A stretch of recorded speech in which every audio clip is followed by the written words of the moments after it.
Okay, the next video for this module, again, it's kind of going back to some things that you should have learned in elementary school as a review to be successful in this module. So this video is the relationship between multiplication and addition.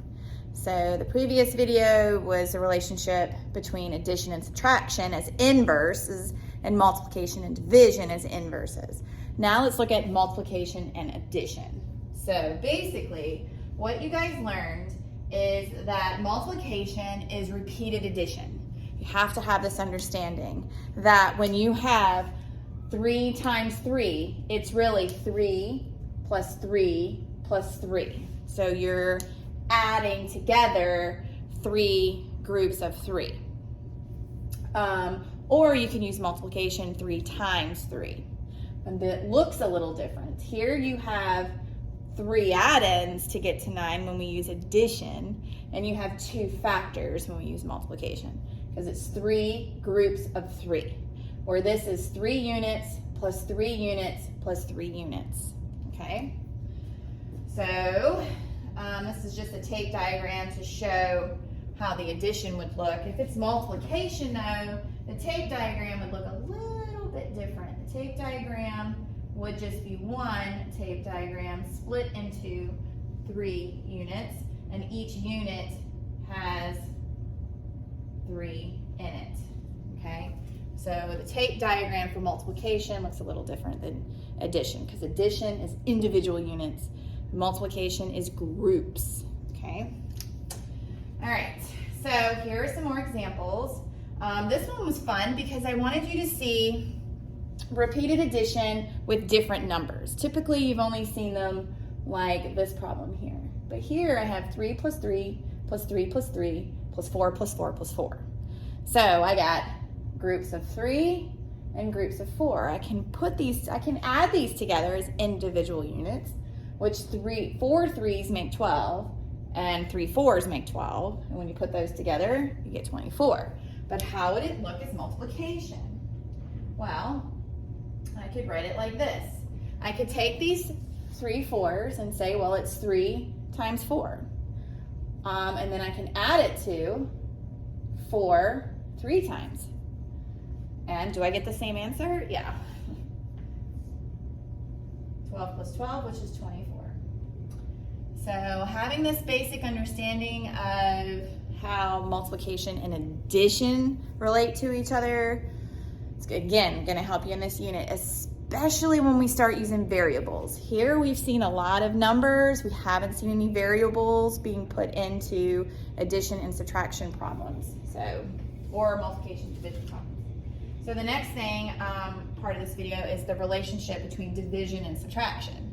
So if multiplication is repeated addition, division is repeated subtraction.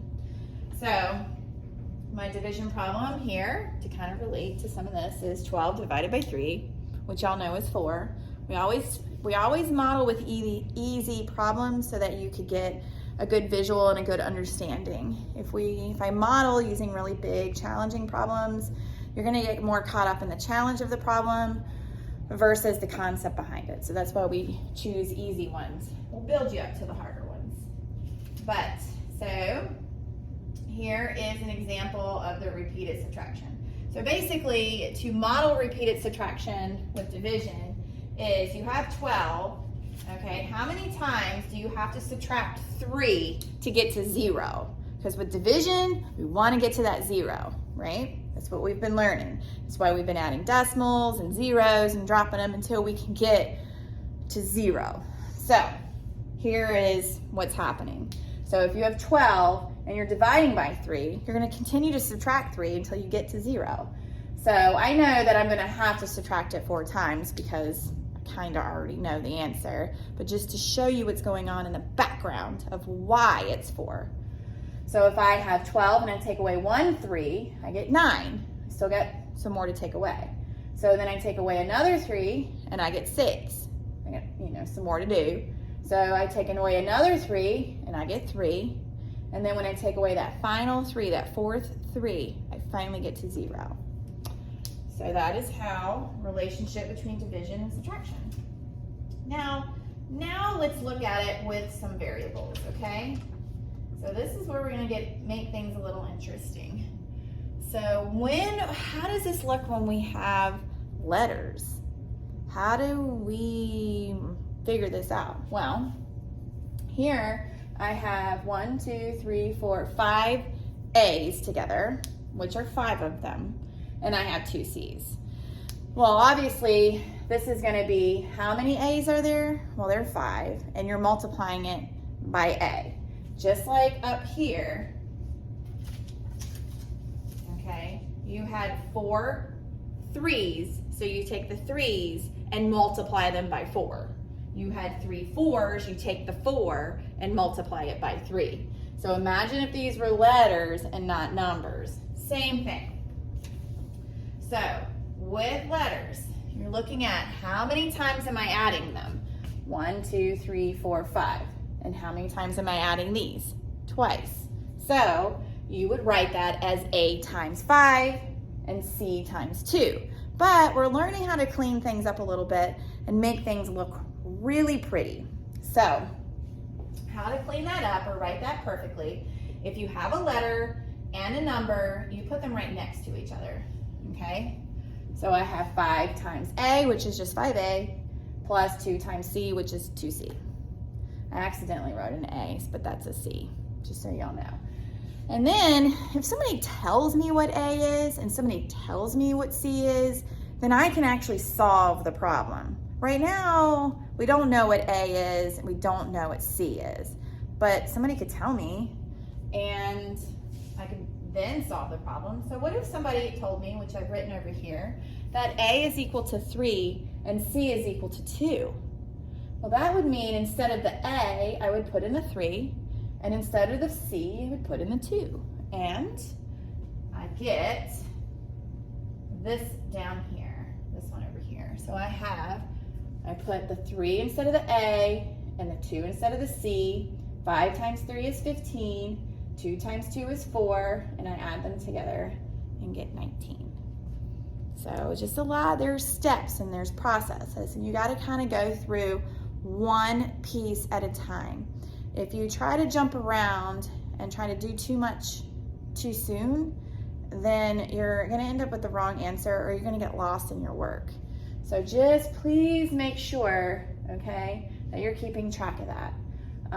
One mistake I could see you guys making is not putting this addition symbol in between 5 times A and 2 times C.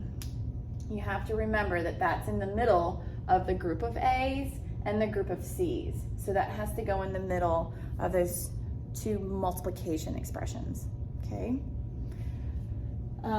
Just to show you like an example of division here, because we've been talking about division, that if I said 36 minus F minus F minus F, there's 4 of them, and then I know I'm taking 30, if I keep repeating subtraction, then I know I could write this as a division problem. So I know it's basically 36 divided by F, because up here, I told you 12 divided by 3 means you're gonna repeatedly take away 3, right? So if I'm repeatedly taking away F, then I must be dividing by F, whatever F is. So you could figure out what F is using this problem. Obviously, I had to take it away 4 times. So whatever F is, I took it away 4 times. So that means 36 divided by F would give me 4. So what could F be?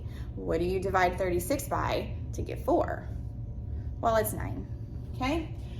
So figuring out these missing letters, understanding division and how it relates to subtraction, and understanding addition and how it relates to multiplication, and how addition and subtraction relate and multiplication and division relate, like understanding all of these relationships and having this number sense is really going to help you figure out unknowns, okay? It's really going to help you.